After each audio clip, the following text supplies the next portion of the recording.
नमस्कार, हमारी इस खास पेशकश में आप सभी का स्वागत है। मैं हूं राजीव शर्मा। यूपी में अगले साल होने वाले चुनावों के मद्देनजर मंदिर मुद्दा एक बार फिर चर्चा में है। हाल ही में बीजेपी नेता सुब्रमण्यम स्वामी ने विश्वास जताया था कि साल के अंत तक अयोध्या में राम मंदिर निर्माण का कार्य शुरू हो जाएगा, जबकि विपक्ष ने इसे पूरे मुद्दे को ही चुनावी स्टंट बताया। उधर विश्व हिंदू परिषद ने देश के हर गांव में राम मंदिर बनाने का फैसला किया है। तो देखिए इसी पर हमारी खास पेशकश, गांव गांव राम।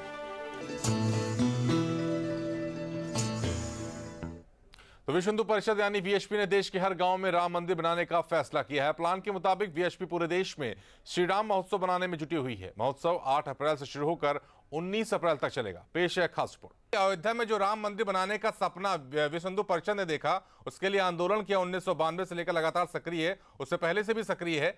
वो सपना पूरा नहीं हुआ और यही वजह है कि अब जाकर गांव गांव राम मंदिर बनाने की बात हो रही है। और बहुत दिनों तक आपने धार्मिक ये हिंदू समाज का जो झंडा फहराने की आप बार बात कर रहे हैं, हिंदू समाज को जो इतना बुलंद करने की बात कर रहे हैं, हिंदू समाज को उद्धार करने की बात कर रहे हैं, ये सब ठेका आपको किसने दिया है? भोलेन जी, क्या कुछ कहेंगे जिस प्रकार से आप पर आरोप लगाए जा रहे हैं कि होना जवाना कुछ नहीं है और सिर्फ एक चुनावी स्टंट है, और ये चुनावी स्टंट बार बार चुनावों से पहले इसी तरह अपनाया जाता है और अगला साल 2017 है और यही वजह है कि अब 8 अप्रैल से 19 अप्रैल के बीच राम महोत्सव को चुनावी स्टंट से जोड़कर क्यों ना देखा जाए?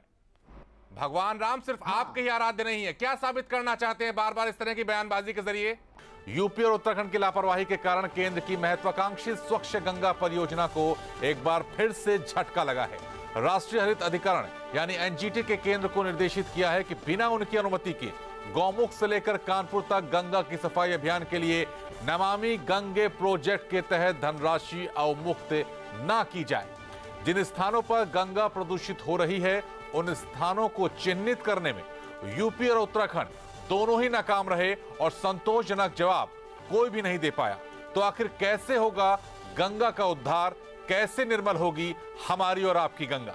देखिए इसी पर हमारी खास पेशकश, गंगा तुम कब निर्मल होगी।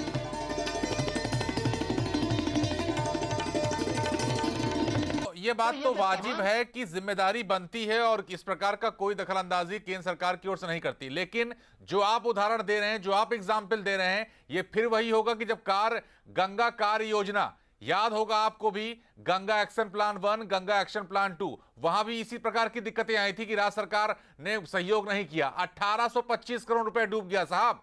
1985 से 2009 के बीच 1825 करोड़ रुपए, वही की वही रूपरेखा, वही की वही तस्वीर फिर से उभर कर सामने आ रही है। तो हम क्या निष्कर्ष निकाल कर सामने लाएंगे?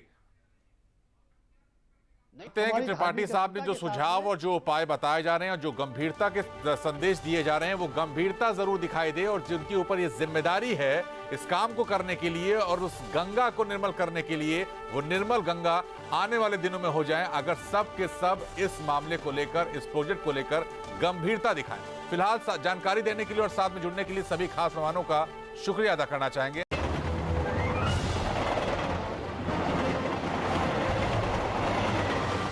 बात हो रही है मोदी मेल की, क्योंकि एनडीए सरकार ने अपना पहला रेल बजट पास किया है। तो इस मोदी मेल में कौन सफर करेगा और कौन इससे दूर रहेगा, इस पर मैं चर्चा कर रहा हूं यहां पर लगातार। लेकिन प्रधानमंत्री मोदी ने इस रेल बजट की तारीफ करते हुए कहा कि बजट में 21वीं सदी के भारत की झलक दिखती है।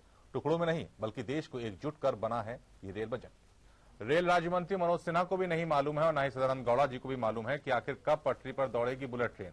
बुलेट ट्रेन का ख्वाब दिखा दिया गया, बड़ी बातें कर ली गई, लेकिन वो कब पटरी पर आएगी और किस तरह आएगी, इसका कोई जिक्र नहीं हुआ है।